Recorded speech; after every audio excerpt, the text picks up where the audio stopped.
First YouTube video ever. Let's do this. Hi guys! Welcome to my channel. My name is Veronica and this is my first YouTube video. I'm really excited to be talking about what I'm going to be talking about today, and I'm really glad that this is the first video that I'm making. So as you can probably tell by the title, I'm going to be talking about my ayahuasca ceremony experience. I guess I'll just jump right into it. So if you see me looking down, it's because I have my laptop here. There are some really important points that I want to make sure that I talk about, since there's just so much to talk about. I'm not really going to go into too much detail regarding what exactly ayahuasca is. If it's something that you are very seriously considering, you're probably already doing your own research. And there are so many informative documentaries regarding ayahuasca, so I bore you to go ahead and do your research. It's very interesting and it might open your mind to a few things. My background, so I'd never done any sort of psychedelic before. I had smoked cannabis on and off for years. I would say maybe a month or two before I was going to try acid, but I somehow lost the tab, and I do think that was all part of cosmic planning. When I told a few people that I was going to be doing ayahuasca, I was at a WOOF site in Northern California. I kind of got mixed reviews. Some people were telling me that I should do psychedelics before so I know what it would be like so I wouldn't get overwhelmed. Some people told me that I would be fine. And I want to make this a really important, thing that you should really get away is you need to make an informed decision for yourself. While other people might have well-intentioned opinions for you, you have to know what's right for yourself. And that's how you really should go about life, is just listening to your intuition, listening to what's good for you. So I knew that I would be fine. You know, I did consider what they were saying because I didn't want to just be like, no, I'll be fine. But I just felt in my heart that just going straight into ayahuasca without, really experiencing anything would be the best way. I had been contemplating doing ayahuasca for like 2 years. About 2-ish years ago is when I started to really awaken to, I guess, this reality and how it was kind of an illusion. If you don't know what I'm talking about, that's okay. I just started questioning everything, questioning my existence, questioning the way things were, questioning who I was and how I got up to that point, and looking back and wondering why my life was a total mess. Wondering why I couldn't shake depression and anxiety, and just a lot of things. So within those 2 years, I came across what ayahuasca was. I think it was through your mate Tom that I watched his video. I'm not sure. Oh, you know what? No, it was a girl from Rhythmia, I think. I'll link both of them below so you can check them out. They really helped me out as far as making my decision and feeling comfortable with it. So up until this point, I had been really trying to work through my problems, and I had taken up yoga on a regular basis and meditation on a regular basis, and I'll get into that later. But those are important things that I was told by some of the facilitators at the place that I went. That's really important. So, at this point, I was just figuring out what I wanted to do with my life. I had no clue. I had been stressing myself out. I felt like I had to have all my shit together, and I didn't. And I was really hard on myself for that. And I was still struggling with depression and anxiety at a job that I absolutely hated that made my anxiety so much worse. I was having suicidal ideation, and I'm just like, why can't I ever get out of this hole? No matter how hard I try, I just cannot get out of this hole. So kind of like I mentioned before, I went to Northern California for a month at a woofing site. If you don't know what that is, it's just a work exchange where you work like 25 or so hours, and the host will give you like free food and housing. It's a really great way to travel if you want to cut down on those costs. I went there as a means to try to find myself, and I did learn a lot about myself, but I still feel like there was more. There was more in this universe that I wanted to understand, and there was more within myself that I knew needed to be uncovered. So that's when I really felt the pull and the call to do it. And I spent a lot of time researching different places and finding a place that was right for me, price-wise, feeling-wise, vibe-wise, what, my values were. And a lot of places, although I'm sure they're great and they have great reviews, I didn't really resonate with some of them, mostly because they felt very commercialized, I guess is the best way to put it. And that's when I came across the place that I went to, La Luna del Amazonas. I'll put the link down below. Their site is very rustic. There's no electricity. It's about a 20-minute walk from a village where the actual shaman lives, which is super cool. And it's very rustic. You get your own bungalow with a mosquito net. There is a kitchen where everyone can hang out with hammocks and stuff, and you are in the jungle. Like, there's no question about it. You are in and immersed in the beautiful jungle. There are bugs. Like, there's outdoor showers. There's a bunch of animal lives, but there is nothing like the sounds at night. Unreal.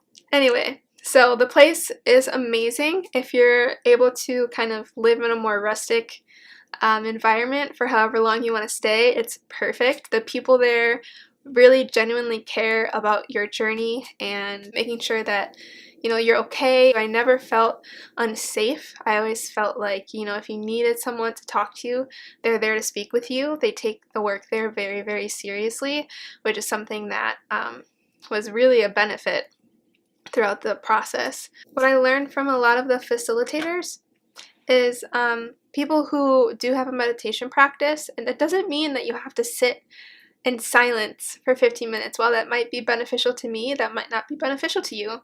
It can mean walking in nature for a certain time, just being alone with nature and your thoughts and really going inside of yourself. It can be anything, honestly. It can be dancing, it can be drawing, painting, it can be anything. The facilitator said that those people tend to have a stronger connection because they are already aware of themselves to a certain extent. I'm definitely not saying like I am a guru or anything like that, because I am nowhere near that whatsoever, based on what they said. And they said it really does help when you have that in your life on a regular basis. Everyone was super nervous for the first night. There was kind of those just nervous jitteriness. It was so cool. There were people from all over the world.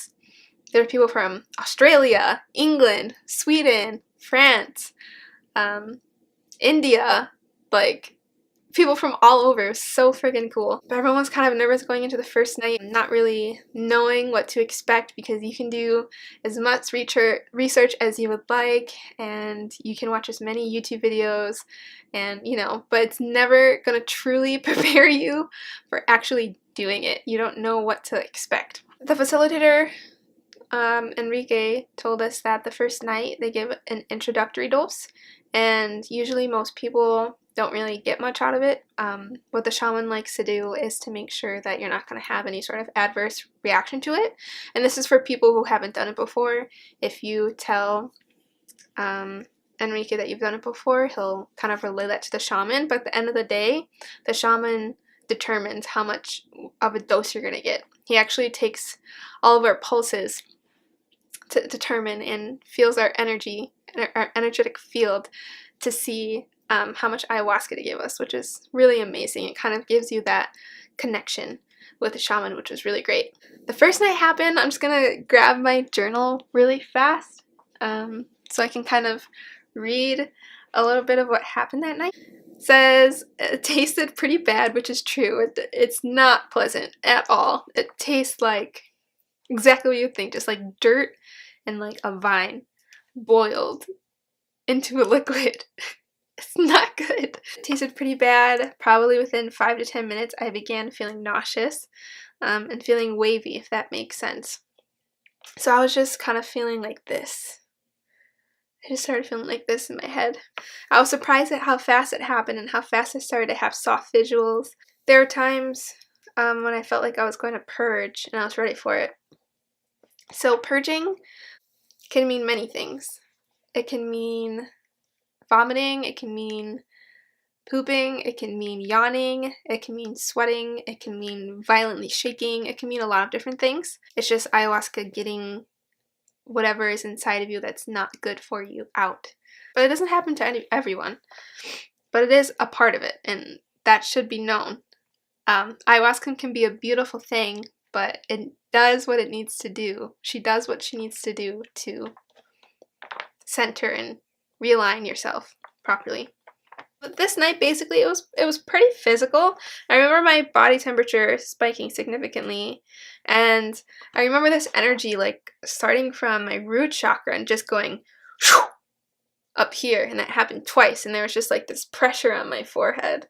And I was like, okay, this is weird, but I found out later when we did our sharing circle that was just clearing out the chakras, which was fucking cool. And I fell asleep for a significant part of it, which is also a part. The shaman tells you that if ayahuasca is telling you to sleep, that you should sleep. So that was pretty much the first night. I was kind of happy that it was gentle. Just, I think that's the point of the introductory dose. So second night, so I was really nervous going into this one. I had a lot of worrying about, like, stupid things, like forgetting how to breathe, or just, like, stuff like that. It said here that I found that this ceremony, my mind was very chatty and very analytical. I guess I had in mind that this ceremony was going to be super intense and mind-altering, and when none of that happened, I became very anxious, very concerned, and very hyper-aware of everything. I felt as though I might have done something wrong, that if I did something specifically, then I would get this experience. I did get some visuals, but they are very weird for me. They're, like, super faded and not in focus, which sometimes makes me question whether or not they're actually visuals. My mind continued to race, wondering why. Why I didn't get a bigger dose, why I came all the way out here to not get what I came for, how I was going to deal with myself if I didn't get the healing I came here for, to come back a completely different person. I think at some point I decided to just try to be present and be. I used to remember fidgeting a lot. I fidgeted, I just kept scratching my head or, like, rubbing my face, or just a lot of fidgeting. And the more that I fidgeted, the more I had to fidget. The most significant thing that happened on this night, I was removed from myself for a brief period of time, more like pulled away, I think, and I was able to look down and see what I can only describe as a short rotating cylinder that was Veronica's essence, way of being, inner world, and it's hard to describe in words. And what I saw was turmoil and sadness. I remember this being a very heavy moment, while during the ceremony I took it as it was, but after it was difficult to accept. I remember thinking, I don't want to go back in that. I started crying. Crying is also a way of purging. So that's another thing is, sometimes ayahuasca, while she's a very, very, very loving mother, she wants to help you get better, and sometimes that means facing certain aspects of yourself that you don't necessarily want to. So the way that the shaman explained this to me was she was showing me what I was dealing with and what we were going to work through together. So that was that. And then Wednesday was our day off, so we kind of all just chilled around, read books, talked, ate, anticipating Thursday. Thursday! I can't even. Oh my gosh. Thursday was by far the most difficult experience of my entire life. And so we did the ceremony. This time the shaman was giving everyone full doses. Now that he saw that everyone could handle the increasing doses and saw that no one had any adverse reactions, he started giving people full doses. And man, oh man, did I feel this one. It started off, like, absolutely gorgeous. The shamans were singing their Icaros, which are songs, specific songs that help on the journey. Oh my gosh, they were so beautiful. I just remember it starting off so beautiful. I had these beautiful visuals, and I just remember it hitting me like, poof, and I was like, in this other dimension. And I remember thinking like, whoa, where am I? Like, this is so cool. Like, my inner child was completely out without any sort of judgment for myself. That's the really cool thing about ayahuasca too, is that there's just no ego. You're free from your ego for the time that you're on your journey and the time that you're with ayahuasca. Sometimes. So it started off absolutely gorgeous, and it felt like she was pulling me on this path towards meeting the actual divine, which is crazy, but she was just pulling me along very slowly. And I remember at one point, this like portal opened. It was like, doom, and it was black. And I kind of looked down. I was like, I kind of really want to go down there. What's down there? And I kind of like leaned over and like try to see what was down there. I just remember like feeling these really dark, like evil things. I was like, nope. And I kept walking and kept following Aya. And one thing that I noticed is that this is when kind of ego came back. And anytime there were any sort of negative thoughts, like spiders would come up into my vision and like the corners and bottom of my vision. But then I'd be able to kind of center myself and like, no, we're okay, everything's good, all of that. So that continued. She kind of gave me this realization, and we were still on this path. I was still having the visuals. She kind of had me look at my body, my entire body, and she told me, she's like, look, this is just an empty body. This is just an empty carcass. You are what fills that, and you give that body meaning. If you don't like the way that your life is, if you don't like the way that you are, you don't have to be that way. You can be whatever you want to be. If you want to be joyous, if you want to have this, that, you're able to have that. And at first this was like, oh, like an amazing realization. I was like, oh my God, yes, I can be whoever I want to be. I have no limitations. This universe is mine to be had.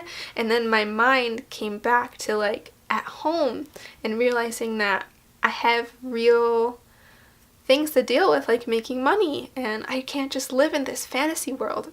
So that's when the spiders completely took over my vision, and that's when the nausea started.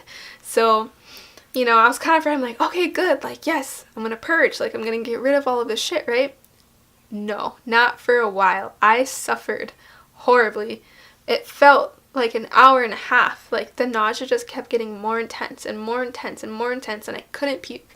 I was like leaning over my purge bucket and nothing would come out, and I was like just getting super anxious. I'm like, I need to get this out. Why am I not throwing up? Why? So I sat up and laid back down, sat up, laid back down. I'm like, okay, let me try to go to the bathroom. So I was sitting in the bathroom like, okay, this is kind of nice. I'm in my own space. I can like handle this by myself. I don't have to be around other people. Like, but the nausea just kept getting more intense and more intense and more intense.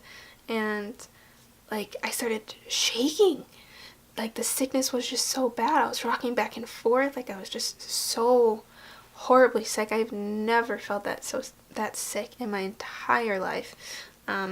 And I was kind of like building up the courage to ask for help, because my mind, I was like, oh my God, like I'm having an adverse reaction to this. Like this is not good. So I built up the courage to talk to one of the facilitators. I got to pull him aside and like shaky. I'm like, I feel so sick. I don't know what's wrong, you know, talking to him. And I was looking at him and, you know, I was tripping.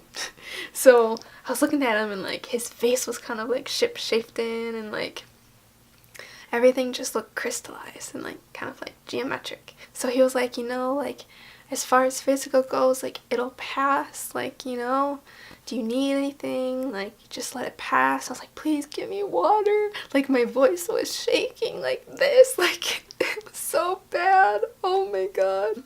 So I went back inside. He got me water. I drank a little bit of it, and I was just like, fuck, well, I'm just gonna lay down because I don't know what else to do at this point.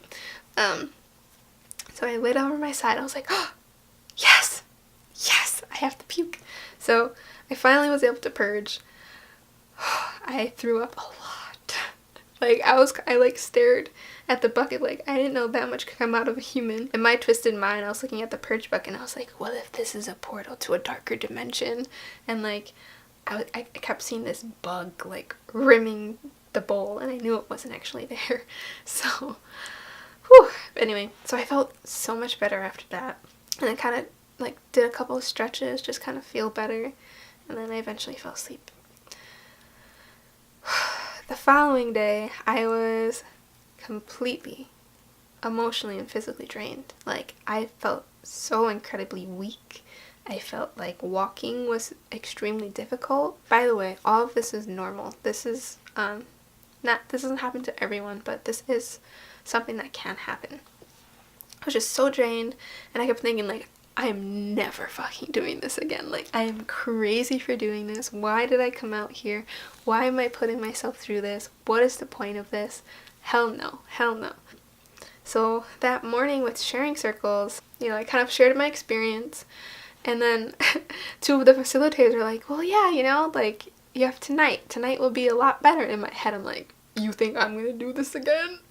You're crazy. The rest of the day, I was just in a very negative headspace. I was kind of angry that I had to go through that.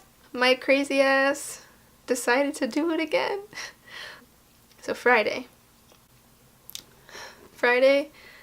he gave me the biggest dose he gave me out of all the days. I'm like, fuck.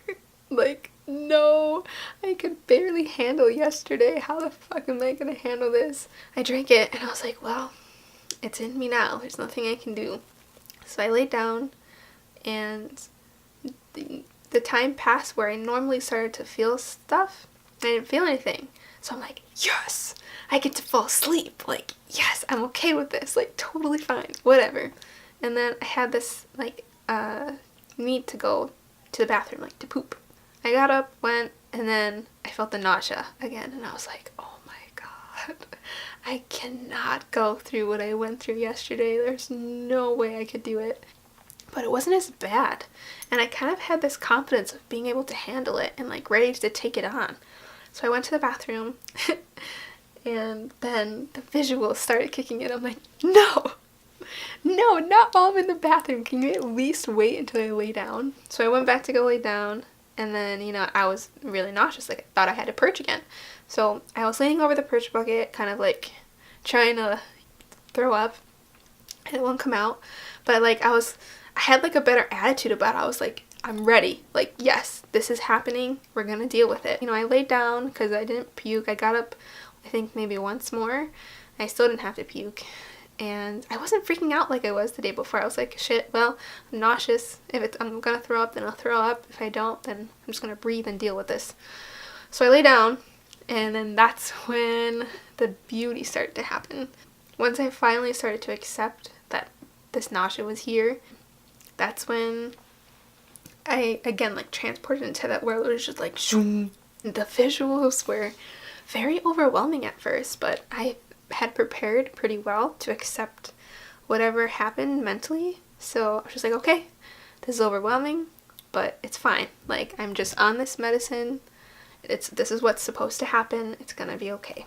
I just remember seeing these, like, jungle leaves, and they were kind of just, like, fusing together, and it was really fucking cool. And it just felt like this landing pad where I could, like, go and navigate the space wherever I wanted to. And Aya was there again. And she started to kind of, like, pull me very, very gently, kind of, like, suggesting, like, you can go this way. And oh my gosh, it was so beautiful. And then the journey kind of started to shift more internally. So the visuals were still happening, the colors were still happening. Oh my gosh, such beautiful, radiant colors. But the journey started to go more inwards to myself, which was really what I needed. I had told her before, I was like, please heal my heart. Please heal my heart. And that's kind of when I realized that the nausea was my teacher. I had struggled with anxiety since I was a little girl. And I had not realized how bad it was. Like, how bad it was. I connected that every time a negative thought would come up, that's when I would get nauseous. Anytime I had an anxious thought come up, that's when the nausea would get worse.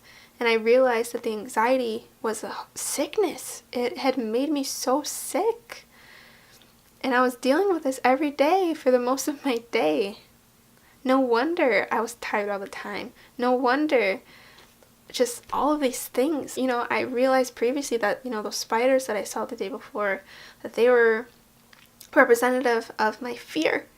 And they did show up again this time, but I wasn't scared of them. I kind of like befriended them and was like, okay, well, if you're gonna be here, then let's be friends. You know, I'm not scared anymore. So then, like, I just started to go through all of my relationships and just all of these thoughts that I hadn't really addressed before. And I realized, you know, the reason that I had this, like, I wouldn't say like a tough exterior, but why I kept a distance a lot of the time or just got frustrated with people that were close to me is because I feel emotions so deeply, especially other people's emotions. I just absorb them. And like I realized that, and that's why I, you know, stayed so distant from people. I just remember telling Mother Aya, like, please just put me back in my body so I don't have to feel everyone's energy. Like, just put me back, just put me back, just put me back. But she was like, no. She was like, you can either deal with this, put the hard work in now, or go back to the way that you were. Basically, like, it's easier to just ignore things, but if you want to fix things, you have to do it right now. So I chose to keep working on it. And she was just very slowly putting like my spirit essence, whatever, back into my body. And just while I'm still getting these realizations, just very slowly, slowly, slowly, slowly. And throughout this time, the nausea was still continuing because I had all of these anxious thoughts just like purging and coming out. And I had to breathe to come back to center to like calm down the nausea. So I just kept slowly getting put in my body until finally the nausea was like barely there. And I felt like I could possibly sleep, but I just couldn't. I just had so much adrenaline going through me from that night. That was my night. Oh God, I have never felt as much peace and beauty that I felt that night. I just felt encompassed just by this beautiful, warm presence. I felt like I was just being rocked in it. And that's something that I'm going to carry it with me for the rest of my life. I'm so happy that it ended on the note that it did. I don't know if I did my experience justice. That was my experience, and I hope that you learned something from it, that you gained something from it. Maybe it confirmed or denied that this is something that you want to do. You know, the shaman told us that the work continues after, and it's been maybe 3 days since I've been back, and I've still been getting amazing realizations about how to deal with life now and how to deal with certain anxieties or just how to deal with things. And, you know, I've been getting really, really weird dreams that I've never have gotten before. It's a beautiful plant. She has so much love to give, whether that's tough love or encompassing love and peace. Make sure you do your research. Realize that it can be a very difficult and challenging process, but if you're really willing to face yourself and go through something that might be incredibly difficult and come out the other side a new person, I highly suggest it. All of the difficult experiences that you might go through, it's just her showing you and her helping you to get rid of the shit that we all carry. Especially in kind of Western society, the shaman said, you know, us Westerners, we carry a lot more sickness and disease than those who like live with the land. And it makes so much sense. We put so much chemical shit in our body. We're exposed to so much like mentally, especially with our like go, go, go society and just the way that our society is. You know, it makes sense that we are more like diseased and sick in the mind and the body. I just want to give all my love, all my peace to you guys. Go out and spread some kindness. Whether that's giving someone a smile, paying for someone's coffee, whatever floats your boat. Just do something nice for someone today and just keep the good vibes flowing. Peace!